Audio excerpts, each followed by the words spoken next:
শৃংখল চলিহা ডাঙৰীয়া, এয়া আমি কি শুনিলোঁ?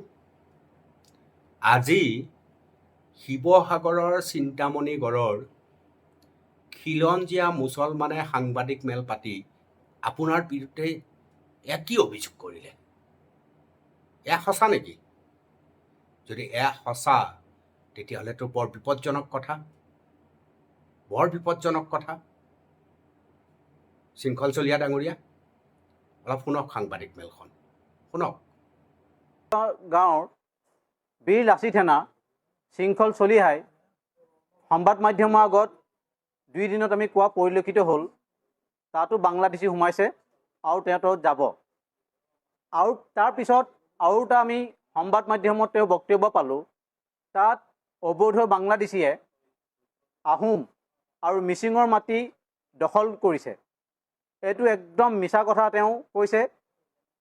চিন্তামণিগড় গাঁওখন খিলঞ্জীয়া তথা থলুৱা মুছলমানে ভৰপূৰ এখন গাঁও, ঐতিহাসিক এখন গাঁও। 1625 চনৰ পৰা ইয়াৰ ইতিহাস আছে। এই ইতিহাসৰ গাঁওখনত উমেৰ আলী, জমছেৰ আলীকে বিভিন্ন ব্যক্তিয়ে যিসকলে স্বাধীনতাৰ যুঁজত জড়িত হৈছিলে, সেই গাঁওখনত তেওঁ কিহৰ ভিত্তিত তাত বাংলাদেশী আছে বুলি তেওঁ সামাজিক মাধ্যমত ক'ব পালে। আমি নিজেই সৰজমিন তদন্ত কৰিছোঁ, তাত কোনো এজন বাংলাদেশী নাই। মূল কথা হ'ল, যদি বাংলাদেশী আছে, আমাক তেওঁ প্ৰশ্ন, তেওঁ আমাক দেখাই দিয়ক, আমি খেদাই খেদাই সেই বাংলাদেশীক বাহিৰ কৰিম তাৰ পৰা।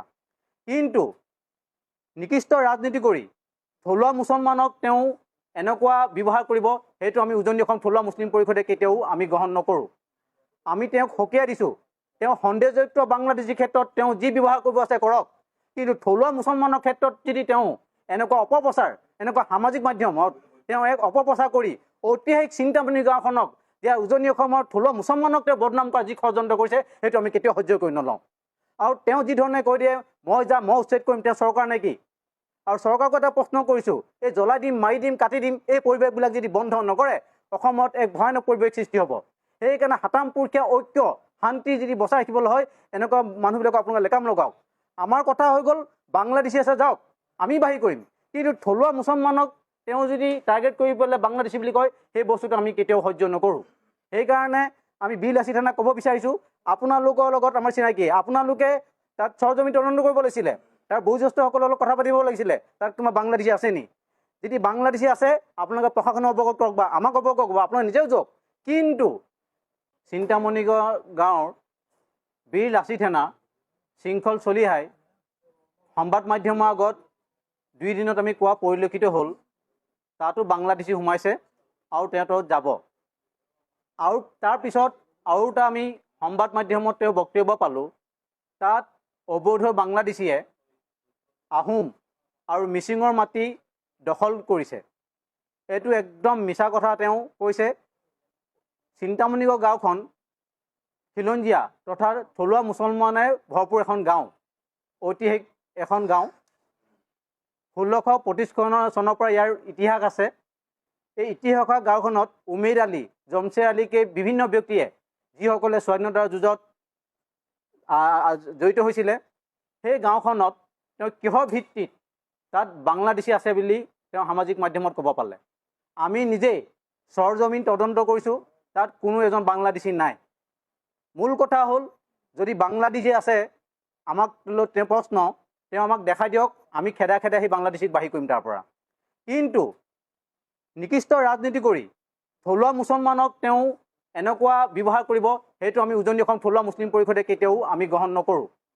আমি তেওঁক সকীয়াই দিছোঁ, তেওঁ সন্দেহযুক্ত বাংলাদেশীৰ ক্ষেত্ৰত তেওঁ যি ব্যৱহাৰ কৰিব আছে কৰক, কিন্তু থলুৱা মুছলমানৰ ক্ষেত্ৰত যদি তেওঁ এনেকুৱা অপপ্ৰচাৰ, এনেকুৱা সামাজিক মাধ্যমত তেওঁ এক অপপ্ৰচাৰ কৰি ঐতিহাসিক চিন্তামণি গাঁওখনক, যে উজনি অসমৰ থলুৱা মুছলমানক তেওঁ বদনাম কৰা যি ষড়যন্ত্ৰ কৰিছে, সেইটো আমি কেতিয়াও সহ্য কৰি নলওঁ। আৰু তেওঁ যি ধৰণে কৈ দিয়ে, মই উচ্ছেদ কৰিম, তেওঁ চৰকাৰ নে কি? আৰু চৰকাৰক এটা প্ৰশ্ন কৰিছোঁ, এই জ্বলাই দিম, মাৰি দিম, কাটি দিম, এই পৰিৱেশবিলাক যদি বন্ধ নকৰে, অসমত এক ভয়ানক পৰিৱেশ সৃষ্টি হ'ব। সেইকাৰণে সাতাম পুৰুষীয়া ঐক্য শান্তি যদি বচাই ৰাখিবলৈ হয়, এনেকুৱা মানুহবিলাকক আপোনালোকে লেকাম লগাওক। আমাৰ কথা হৈ গ'ল, বাংলাদেশী আছে যাওক, আমি বাহিৰ কৰিম, কিন্তু থলুৱা মুছলমানক তেওঁ যদি টাৰ্গেট কৰি পেলাই বাংলাদেশী বুলি কয়, সেই বস্তুটো আমি কেতিয়াও সহ্য নকৰোঁ। সেইকাৰণে আমি বীৰ লাচিত সেনাক ক'ব বিচাৰিছোঁ, আপোনালোকৰ লগত আমাৰ চিনাকি, আপোনালোকে তাত সৰজমিন তদন্ত কৰিব লাগিছিলে, তাৰ বয়োজ্যেষ্ঠসকলৰ লগত কথা পাতিব লাগিছিলে, তাত তোমাৰ বাংলাদেশী আছে নি? যদি বাংলাদেশী আছে আপোনালোকে প্ৰশাসনক অৱগত কৰক বা আমাক অৱগত কৰক, আপোনালোকে নিজেও যাওক। কিন্তু চিন্তামণি গাঁৱৰ বীৰ লাচিত সেনা শৃংখল চলিহাই সংবাদ মাধ্যমৰ আগত 2 দিনত আমি কোৱা পৰিলক্ষিত হ'ল, তাতো বাংলাদেশী সোমাইছে আৰু তেওঁ যাব। আৰু তাৰপিছত আৰু এটা আমি সংবাদ মাধ্যমত তেওঁ বক্তব্য পালোঁ, তাত অবৈধ বাংলাদেশীয়ে আহোম আৰু মিচিঙৰ মাটি দখল কৰিছে। এইটো একদম মিছা কথা তেওঁ কৈছে। চিন্তামণিগড় গাঁওখন খিলঞ্জীয়া তথা থলুৱা মুছলমানে ভৰপূৰ এখন গাঁও, ঐতিহাসিক এখন গাঁও। 1625 চনৰ পৰা ইয়াৰ ইতিহাস আছে। এই ইতিহাসৰ গাঁওখনত উমেৰ আলী, জমছেৰ আলীকে বিভিন্ন ব্যক্তিয়ে যিসকলে স্বাধীনতাৰ যুঁজত জড়িত হৈছিলে, সেই গাঁওখনত তেওঁ কিহৰ ভিত্তিত তাত বাংলাদেশী আছে বুলি তেওঁ সামাজিক মাধ্যমত ক'ব পালে। আমি নিজেই সৰজমিন তদন্ত কৰিছোঁ, তাত কোনো এজন বাংলাদেশী নাই। মূল কথা হ'ল, যদি বাংলাদেশী আছে আমাক তেওঁ প্ৰশ্ন, তেওঁ আমাক দেখাই দিয়ক, আমি খেদা খেদা সেই বাংলাদেশীক বাহিৰ কৰিম তাৰ পৰা। কিন্তু নিকৃষ্ট ৰাজনীতি কৰি থলুৱা মুছলমানক তেওঁ এনেকুৱা ব্যৱহাৰ কৰিব, সেইটো আমি উজনি অসম থলুৱা মুছলিম পৰিষদে কেতিয়াও আমি গ্ৰহণ নকৰোঁ। আমি তেওঁক সকীয়াই দিছোঁ, তেওঁ সন্দেহযুক্ত বাংলাদেশীৰ ক্ষেত্ৰত তেওঁ যি ব্যৱহাৰ কৰিব আছে কৰক, কিন্তু থলুৱা মুছলমানৰ ক্ষেত্ৰত যদি তেওঁ এনেকুৱা অপপ্ৰচাৰ, এনেকুৱা সামাজিক মাধ্যমত তেওঁ এক অপপ্ৰচাৰ কৰি ঐতিহাসিক চিন্তামণি গাঁওখনক, ইয়াৰ উজনি অসমৰ থলুৱা মুছলমানক তেওঁ বদনাম কৰা যি ষড়যন্ত্ৰ কৰিছে, সেইটো আমি কেতিয়াও সহ্য কৰি নলওঁ। আৰু তেওঁ যি ধৰণে কৈ দিয়ে মই উচ্ছেদ কৰিম, তেওঁ চৰকাৰ নে কি? আৰু চৰকাৰকো এটা প্ৰশ্ন কৰিছোঁ, এই জ্বলাই দিম, মাৰি দিম, কাটি দিম, এই পৰিৱেশবিলাক যদি বন্ধ নকৰে অসমত এক ভয়ানক পৰিৱেশ সৃষ্টি হ'ব। সেইকাৰণে সাতাম পুৰুষীয়া ঐক্য শান্তি যদি বচাই ৰাখিবলৈ হয়, এনেকুৱা মানুহবিলাকক আপোনালোকে লেকাম লগাওক।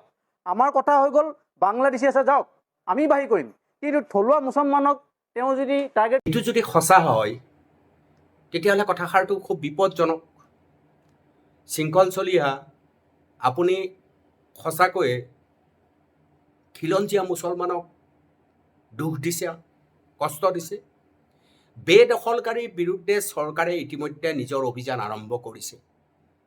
চৰকাৰে বাৰে বাৰে স্পষ্ট কৰিছে, কোনোবা ভাৰতীয় লোক যদি, ভাৰতীয় নাগৰিক যদি বেদখলত পৰিছে, উচ্ছেদ হৈছে, সেইসকলক পুনৰ সংস্থাপন কৰা হ'ব। চৰকাৰে বাৰে বাৰে কৈছে, মুখ্যমন্ত্ৰী ডক্টৰ হিমন্ত বিশ্ব শৰ্মাই বাৰে বাৰে ঘোষণা কৰিছে যে এইটো অনুচিত, ধুবুৰীৰ পৰা লখিমপুৰত গৈ বেদখল কৰিব নালাগে, বৰপেটাৰ পৰা আহি তেজপুৰত বেদখল কৰা অনুচিত বা উজনি অসমৰ আন ঠাইত বেদখল কৰা অনুচিত। যি মানুহ সেই জিলালৈ যাব লাগে।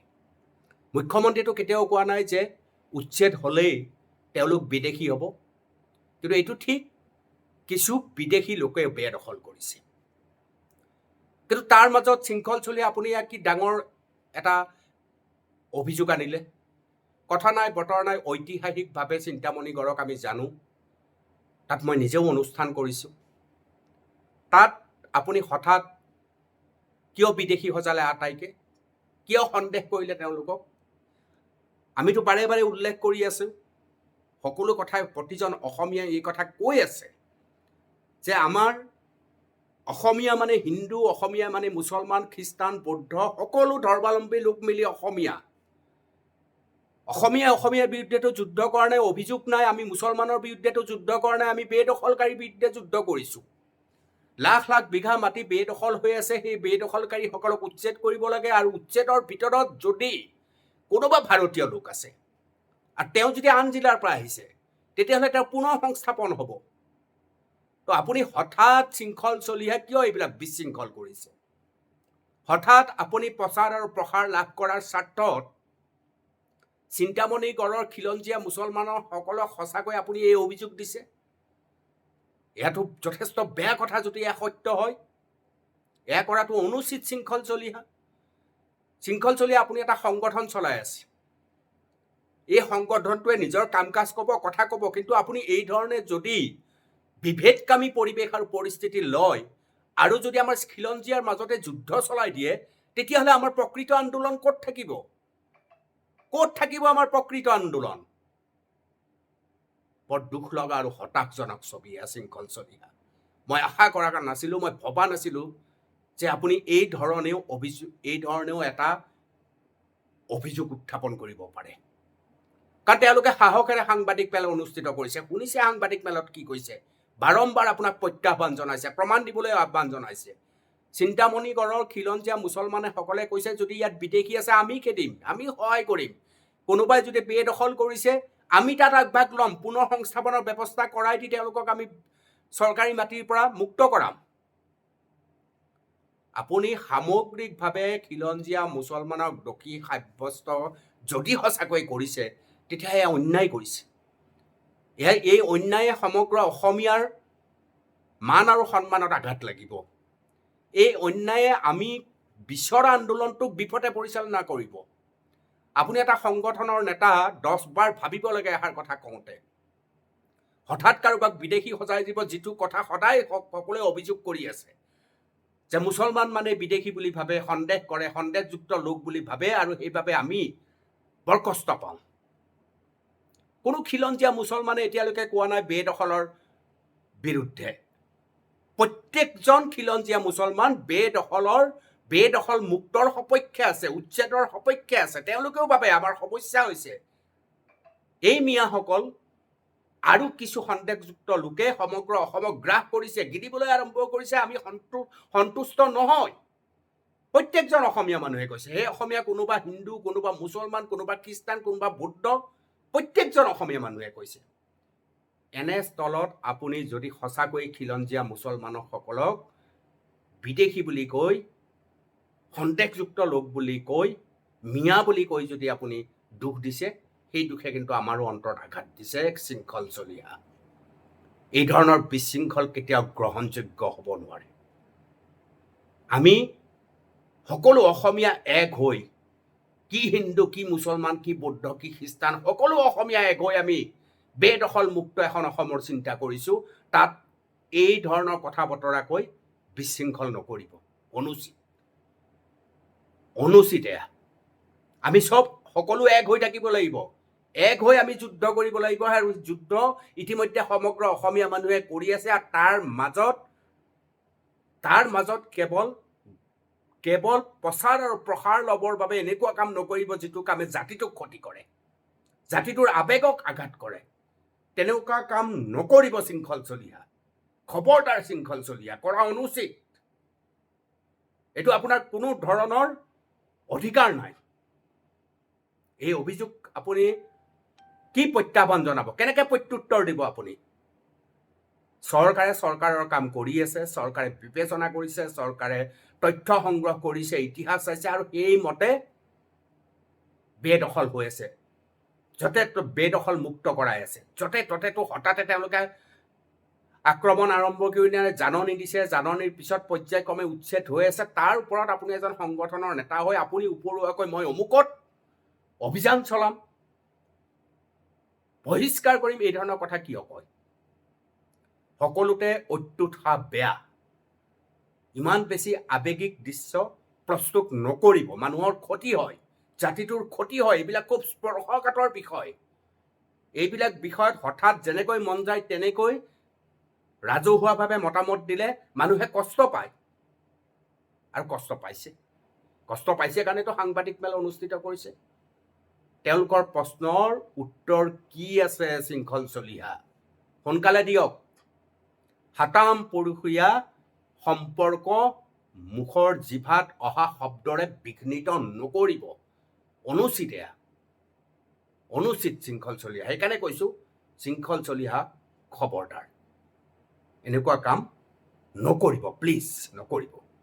জাতিটোৱে বিচাৰিছে বেদখল মুক্ত হ'ব লাগে, জাতিটোৱে বিচাৰিছে মিয়াৰ আগ্ৰাসন বন্ধ হ'ব লাগে, মাটি অসমীয়াৰ হাতত ঘূৰি আহিব লাগে, ভাষা ৰক্ষা হ'ব লাগে, সংস্কৃতি ৰক্ষা হ'ব লাগে।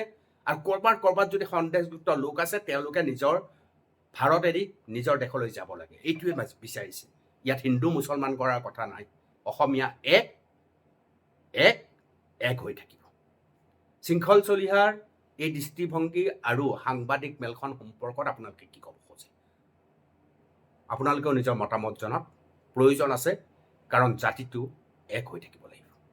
ধন্যবাদ।